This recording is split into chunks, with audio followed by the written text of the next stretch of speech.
back to Frankie Rich, Mr. Les Mis. So he writes this piece.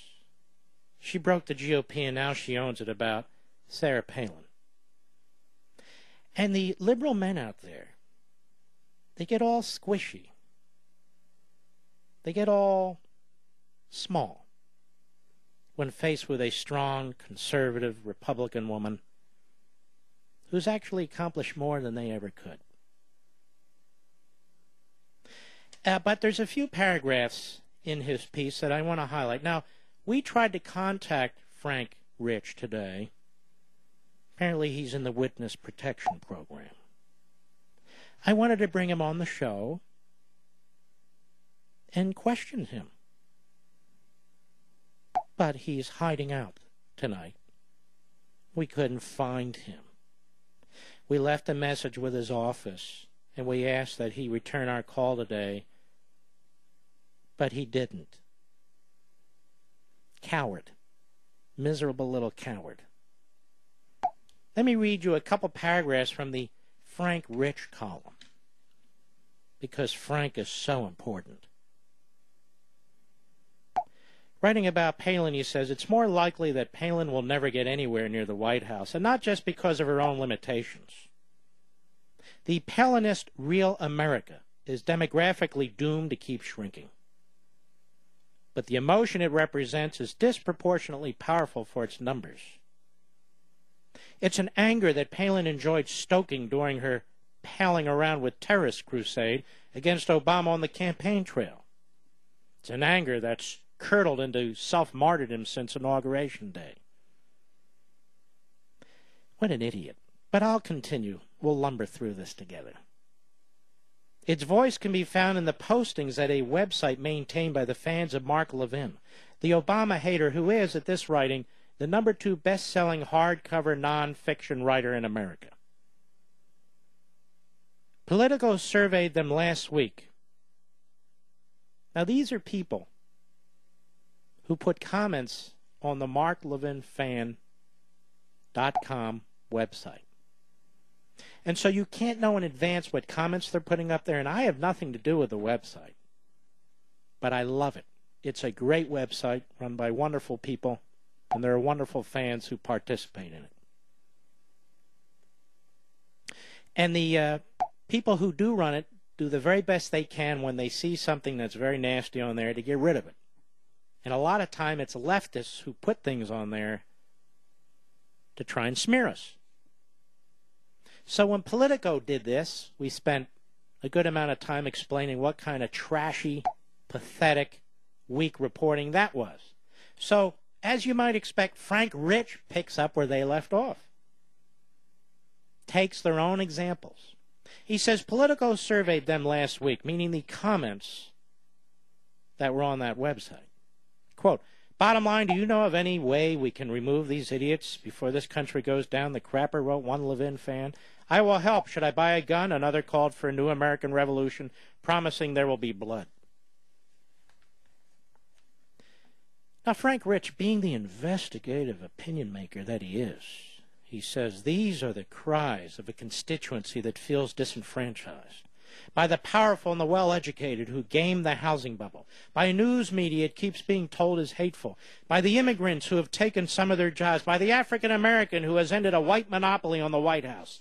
Palin is their born avatar. She puts a happy, sexy face on ugly emotions, and she can solidify her followers' hold on a GOP that has no leaders with the guts of alternative vision to stand up to them on her own. Again, these are the sick musings of Frank Rich. And so what we did is we went on the New York Times website, my buddy Sergeant Tim did, and we pulled up some of the comments, over 400, 500 that he had on his website, and we cherry-picked some of them, and we'll put them on marklevinshow.com so you can see the hateful knuckleheads that are part, I guess, of the Frank Rich fan club. marklevinshow.com. See, this is sleazy. And Frank Rich knows how to be sleazy. He's the princess of the sleazes. He sounded like Barack Obama there among the billionaires in San Francisco, didn't he? Talking about the Palin supporters. And yet if she was irrelevant, if she didn't matter, why does he write a column about her? Frank Rich. I wonder when the last time Frank Rich was at a diner in the Midwest. Mark, when were you? I'm always at diners all over the country. I love them. And I eat meatloaf. Oh, my God.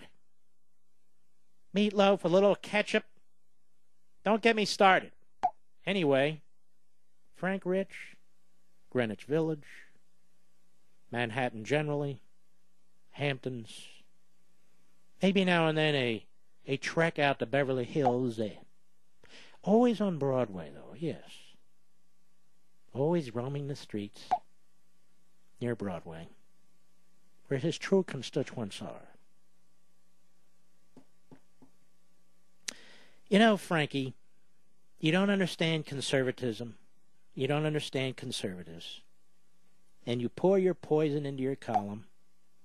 I don't even read your column until this column came out. Now, I've read many of them. You're a broken record. You're a monotonous little troll. And I call you out on the air with our millions and millions of listeners. More listeners than the New York Slimes has readers. And I ask you publicly to come on the program. Come on the program, Frank, you little gutless coward. I'm more than happy to debate you because you're so much smarter and more clever than I am, and all the rest of us, as a matter of fact. But just remember, you gutless little troll, it was your party that supported slavery. It was your party that supported segregation. And it's your party who nominates somebody to the Supreme Court who sounds an awful lot like a bigot. Now, did you write a column about that one, Frankie? Or does that cut a little too close to home? No, you won't do that. Because you're an intellectual. Well, I better not say it. I've said enough. You're not an intellectual anything. You're a pseudo-intellectual. And I've had it up to here with you and the gaggle at the New York Slimes. You charge $6, your paper? $6 for a Sunday paper? How can the poor afford the New York Slimes?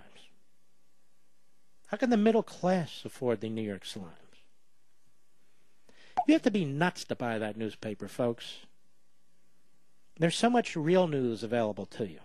If you want to read the Democrat talking points, or if you want to read why all these secrets about our national security being bled into the public through the New York Times, then buy it. Otherwise, ignore it. But I don't like bullies. I never have.